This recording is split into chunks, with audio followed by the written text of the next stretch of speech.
अगदी सोमेश, अगदी याचं जर विश्लेषण सोप्या भाषेत केलं तर दोन महत्त्वाचे मुद्दे दिसतात। पहिलं म्हणजे ज्या वेळेला आर्टिकल 10 च्या पद्धतीने म्हणजे परिशिष्ट 10 च्या अनुषंगाने जर आमदारांच्या अपात्रतेचा मुद्दा होता तर त्यावेळेला विधिमंडळाचे विधानसभेचे जे अध्यक्ष होते राहुल नार्वेकर यांनी ज्या पद्धतीचा निर्णय दिला त्याच्यावरती अनेक प्रश्न उपस्थित झालेले होते आणि जरी तेव्हाचा कार्यकाळ संपलेला असला तरी तो मुद्दा आता या युक्तिवादामध्ये घ्यायचा की नाही।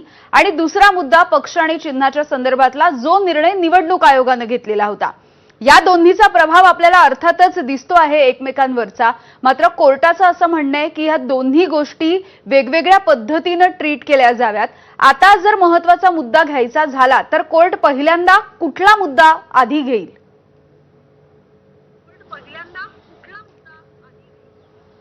नाही, निश्चितच आता कोर्टाचा त्याच विषयावरती प्रश्न उत्तर सुरू आहेत कपिल सिब्बल यांच्याकडून की तुम्ही पहिल्यांदा कोणत्या मुद्द्यावरती युक्तिवाद करू इच्छिता। एकतर पहिल्यांदा आपल्याला आमदार अपात्रतेचा मुद्दा विचारात घ्यायचा आहे का, तर कोर्ट म्हणते की यापूर्वी जेव्हा न्यायमूर्ती चंद्रचूड यांच्यासमोर सुनावण्या झाल्या होत्या त्या सुनावणी दरम्यान 5 न्यायाधीशांचं घटनापीठ स्थापन करण्यात आलं होतं। त्यावेळी आमदार अपात्रता, कोणत्या आमदारांचा व्हीप योग्य आहे, कोणत्या आमदारांचा व्हीप अयोग्य आहे, या सगळ्यावरती निर्णय झालेला आहे किंवा या सगळ्याचा विचार झालाय। तर त्या प्रकरणावरती त्याच इश्यूजवर परत आता आर्ग्युमेंट करायची आहे का, ते गृहीत धरायचं आहे का? कारण ती विधानसभा संपलेली आहे, तो कार्यकाळ संपलेला आहे, नव्याने विधानसभा निवडून आलेली आहे, नव्याने विधानसभा अध्यक्षांची नेमणूक झालेली आहे। तर त्या प्रकरणाचा विचार करायचा आहे का, कारण ते यापूर्वीच निर्णय झालेला आहे। त्यावरती कपिल सिब्बल म्हणतात की नाही, आम्हाला सगळ्यांना, आम्ही पहिल्यांदा 16 आमदारांच्या विरोधात अपात्रतेसाठी आलो होतो, त्यानंतर मग त्यांनी आमच्या विरोधात अपात्रतेची याचिका दाखल केली। त्यामुळे त्यांचं म्हणणं आहे की 2 जुलै पूर्वी घडलेल्या ज्या सर्व घटना आहेत त्या आता इररिलेव्हंट आहेत असं यांनी म्हटलेलं आहे। आणि त्यांचं दुसरं असं म्हणणं आहे की ज्या विषयाच्या आधारावर म्हणजे जे मुद्दे, म्हणजे आम्ही 16 आमदारांच्या विरोधात पहिल्यांदा अपात्रता दाखल केली, त्यानंतर मग शिंदेंनी आमच्या आमदारांच्या विरोधात अपात्रतेच्या याचिका दाखल केल्या। 2 जुलै म्हणजे जोपर्यंत एकनाथ शिंदे हे मुख्यमंत्रीपदी विराजमान होत होते तोपर्यंत त्या दरम्यान घडलेल्या सर्व ज्या घटना आहेत 21 जून ते 2 जुलै दरम्यानच्या, या सर्व तुम्ही गृहीत धरा असं कपिल सिब्बल म्हणतायत। कोर्ट तेच म्हणतंय, कारण एक कायदेशीर तत्व आहे की ज्यावेळी एखाद्या प्रकरणावरती कोर्टाकडून जर निर्णय झालेला असेल तर त्याच प्रकरणावर, त्याच इश्यूवर, त्याच प्रश्नावर पुन्हा कोर्ट निर्णय करू शकतं का परत, तेच किंवा तशाच स्वरूपाचा जो इश्यू डिसाइडेड आहे ऑलरेडी तो इश्यू तुम्ही परत त्याच प्रकरणामध्ये एखाद्या आणू शकता का युक्तिवादासाठी, म्हणून हा एक मूलभूत प्रश्न आहे। त्यामुळे आता तो प्रश्न कपिल सिब्बल यांच्यापुढे उपस्थित करतायत। कपिल सिब्बलांचं म्हणणं आहे की तुम्ही या दोन गोष्टींना एकत्रितपणे पहा। दुसऱ्या बाजूला कोर्ट म्हणतंय की तुमचं म्हणणं जर असं असेल की दोघांना एकत्रितपणे पाहायचंय तर मग जे प्रकरण ऑलरेडी डिसाइड झालेलं आहे, 5 न्यायाधीशांनी त्याविषयी निकाल दिलेला आहे, निर्णय केलेला आहे, त्यानंतर राहुल नार्वेकरांनी निर्णय केलाय, त्यानंतर ती विधानसभा विसर्जित झाली आहे, आता नव्याने एक विधानसभा निवडून आलेली आहे, मग तरी सुद्धा आमदार अपात्रतेचा विचार करायचा आहे का? तर त्यावर ते म्हणतात की नाही, निवडणूक आयोगाकडून या सगळ्यामध्ये तो संदर्भ घेतला गेला, तो आमदारांच्या संख्येचा होता, खासदारांच्या संख्येचा होता आणि म्हणून त्याचा संदर्भ घेतला पाहिजे। कोर्ट म्हणते की असं करता येईल का? आता परत कपिल सिब्बल हे 2018च्या पक्ष घटनेचा उल्लेख करतायत। मला असं वाटतं की कदाचित कालपासून मी कपिल सिब्बलांचा जितका युक्तिवाद ऐकला आणि त्यापूर्वी सुद्धा कपिल सिब्बलांकडून वारंवार एक मुद्दा मांडला जातोय की 2018 साली राष्ट्रीय कार्यकारिणीने पक्षप्रमुख म्हणून उद्धव ठाकरेंना नेमलं आणि त्याच ठिकाणी एकनाथ शिंदेंची नेमणूक पक्षनेता म्हणून झाली किंवा काही इतर आमदारांची नेमणूक उपनेते म्हणून झाली। आता हा मुद्दा कपिल सिब्बलांनी बऱ्याचदा मांडलेला आहे। त्यांच्या मूळ युक्तिवादाचा पूर्ण आधारच आता हा मुद्दा होत चाललाय की 2018च्या राष्ट्रीय कार्यकारिणीतच एकनाथ शिंदेंची निवड झाली आणि 18च्या कार्यकारिणीतच उद्धव ठाकरेंची निवड झाली आणि 18 साली घटना दुरुस्ती झाली, त्या घटना दुरुस्तीवर एकनाथ शिंदेंनी आक्षेप घेतला नाही। पण परत इथे आणखीन एक दुसरी बाजू या सगळ्याची लक्षात घ्यावी लागेल, ती म्हणजे निवडणूक आयोगाने आक्षेप घेतला 2018च्या पक्ष घटनेवर, कारण ती पक्ष घटना दुरुस्ती निवडणूक आयोगाकडे दाखलच केली नाही, त्यांच्या अभिलेखावरच उपलब्ध नाही। त्या रेकॉर्डवर पाठवण्याची जबाबदारी ज्यांची कोणाची होती शिवसेना पक्षामध्ये, त्यांनी ती पूर्ण केली होती का? हा एक मूलभूत प्रश्न निवडणूक आयोगाने उपस्थित केला।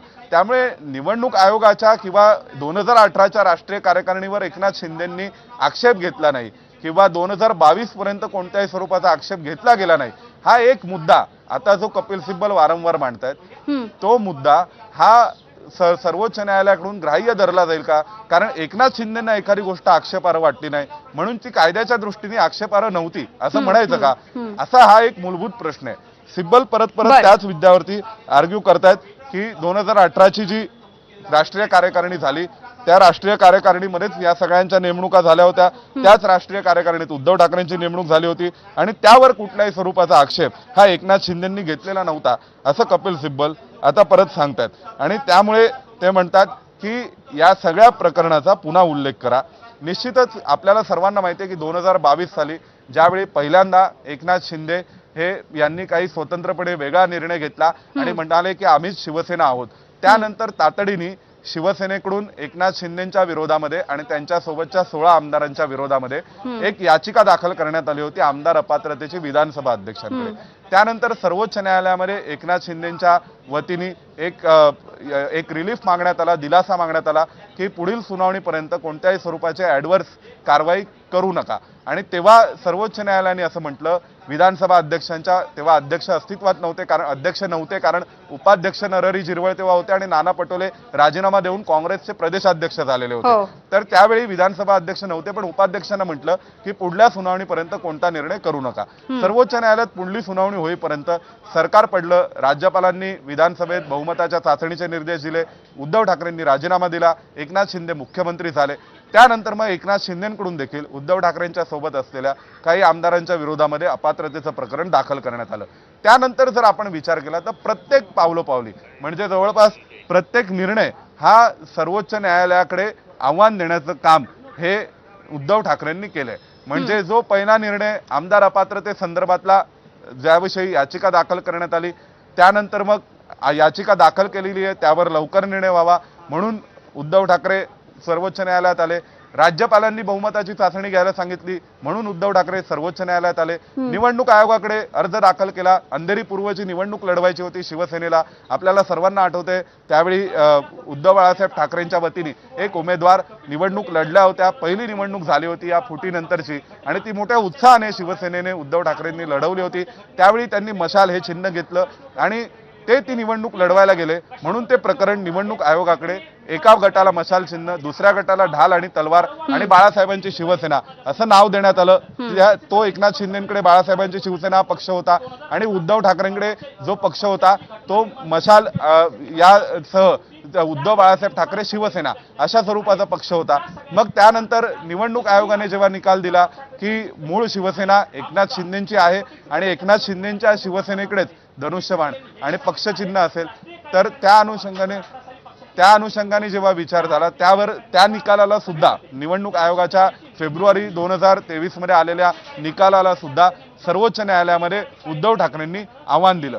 त्यानंतर मग विधानसभा अध्यक्षांनी लवकरात लवकर निर्णय केला पाहिजे यासाठी म्हणून पुन्हा उद्धव ठाकरेंनी सर्वोच्च न्यायालयामध्ये धाव घेतली. मग विधानसभा अध्यक्षांनी नेमका निर्णय कसा करायचा आहे, त्याचे निकष कोणकोणते असले पाहिजेत याविषयी सर्वोच्च न्यायालयाने एका कॉन्स्टिट्यूशनल बेंचची स्थापना केली. त्या आधारे त्यावेळी विचार झाला आणि विचार करून एक सविस्तर मोठं जजमेंट आलं. ज्या जजमेंटच्या नंतर मग विधानसभा अध्यक्षांनी निर्णय करायचा होता कोण पात्र आहे कोण अपात्र आहे. त्यावेळी पुन्हा उद्धव ठाकरे हे सर्वोच्च न्यायालयाकडे आले आणि ते म्हणाले विधानसभा अध्यक्षांनी लवकर निर्णय केला पाहिजे. मग सर्वोच्च न्यायालयाने म्हटलं की तुम्हाला आम्ही टाइम टेबल देतो त्या वेळेत निर्णय करा. विधानसभा अध्यक्षांनी निर्णय केला की कुणीही अपात्र ठरत नाही, दोघेही पात्र आहेत. पुन्हा विधानसभा अध्यक्षांच्या निर्णयाला सर्वोच्च न्यायालयात उद्धव ठाकरेंनी आव्हान दिलं. त्यामुळे आता यामध्ये आपल्याला दोन मुद्दे लक्षात घ्यावे लागतात. एक मूळ प्रकरण आहे की ज्यावेळी एकनाथ शिंदे पहिल्यांदा निघून गेले होते आणि त्यावेळेस सर्वोच्च न्यायालयात आलेलं प्रकरण, त्या प्रकरणावर सर्वोच्च न्यायालयात निकाल झालेला आहे. आमदार अपात्रतेचं जे प्रकरण होतं त्या प्रकरणावर सर्वोच्च न्यायालयाने एक निकाल दिलाय जो धनंजय चंद्रचूड यांच्या अध्यक्षतेखालील 5 न्यायाधीशांच्या न्यायपीठाने घटनापीठाने कॉन्स्टिट्यूशनल बेंचने दिलेला निकाल आहे. त्यानंतर मग निवडणूक आयोगाच्या संदर्भाने जे अपील दाखल करण्यात आलं होतं निवडणूक आयोगाच्या निकालाविरोधात, एकनाथ शिंदेंना शिवसेना पक्ष आणि धनुष्यबाण देण्याच्या निकालाविरोधात, तर ते अपील हे सर्वोच्च न्यायालयाकडे प्रलंबित होतं आणि त्यामध्ये पुन्हा नव्याने आणखीन एक अर्ज दाखल करण्यात आला. तो म्हणजे राहुल नार्वेकर यांनी घेतलेला जो निर्णय आहे त्या निर्णयाच्या आधारे कपिल सिब्बल यांनी पुन्हा एकदा उद्धव ठाकरेंच्या वतीने युक्तिवाद केला होता की राहुल नार्वेकरांनी दिलेला निर्णय हा धनंजय चंद्रचूड यांनी दिलेल्या न्याय निर्णयाच्या निकालपत्राच्या अनुषंगाने नाहीये. आता कोर्ट तेच म्हणतंय बरं. की अपात्रतेच्या प्रकरणावर यापूर्वी कॉन्स्टिट्यूशन बेंच बसून झालेला आहे, निर्णय झालेला आहे. त्यानंतर आमदार अपात्रते संदर्भात एक विधानसभा अध्यक्षांनी निर्णय केलेला आहे. त्यानंतर ती विधानसभा विसर्जित झालेली आहे, नवी विधानसभा निवडून आलेली आहे आणि मग पुन्हा आमदार अपात्रतेचा विचार करायचा आहे का? कपिल सिब्बल म्हणतायत तुम्ही आमदार अपात्रतेचाही विचार करा. तुम्ही 21 जून पासून 2 जुलै 2022 ज्यावेळी एकनाथ शिंदे मुख्यमंत्री झाले त्या दरम्यानच्या काळात ज्या घटना घडल्या त्याचाही विचार करा आणि आमदार अपात्रतेचा विचार झाल्याशिवाय निवडणूक आयोगाच्या निर्णयाचा विचार करता येणार नाही असं पुन्हा कपिल सिब्बल म्हणतायत. आता निश्चितच जर आपण विचार केला तर कायदेशीर युक्तिवाद ही दुधारी तलवार आहे.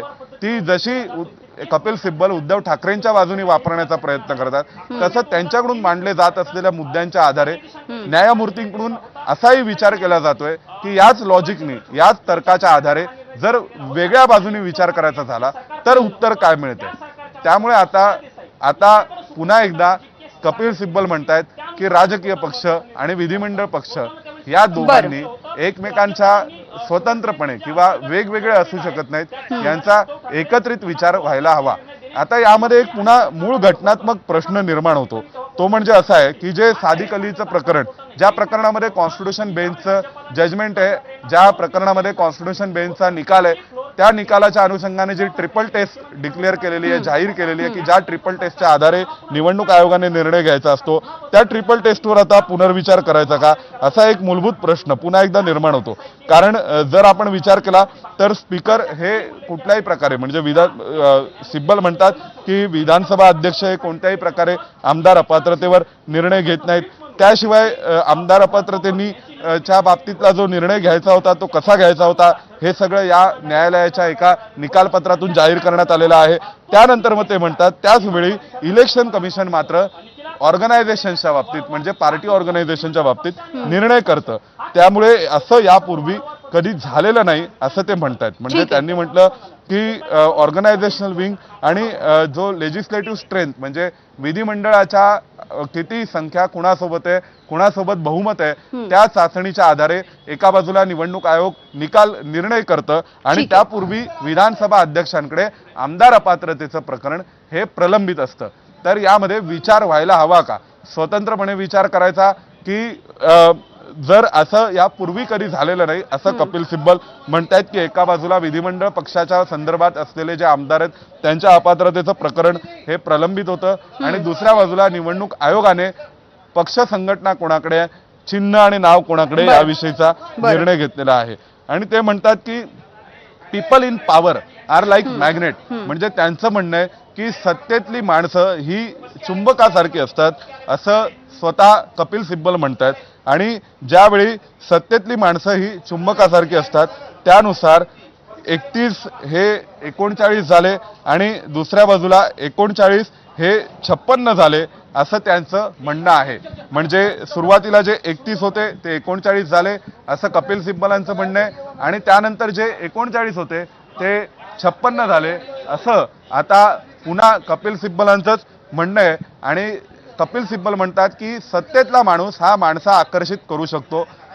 People in power are like magnet असं कपिल सिब्बल यांनी म्हटलेलं आहे की जे सत्तेत असतात ते लोहचुंबकासारखे आहेत, त्यांच्याकडे आपोआप लोक आकर्षित होतात आणि म्हणून 31चे 39 झाले एकनाथ शिंदेसोबत असलेल्या आणि 39चे पुढे 56 झाले असं सध्या कपिल सिब्बल यांनी सर्वोच्च न्यायालयाने म्हटलेलं आहे. त्यामुळे आता न्यायमूर्ती पुन्हा कपिल सिब्बल यांना काही कायदेविषयक प्रश्न विचारतात. हो सोमेश, कपिल सिब्बलांच्या युक्तिवादामध्ये वारंवार आतापर्यंतच्या ज्या घटना घडल्या या सगळ्याचा टप्प्याटप्प्यानं उल्लेख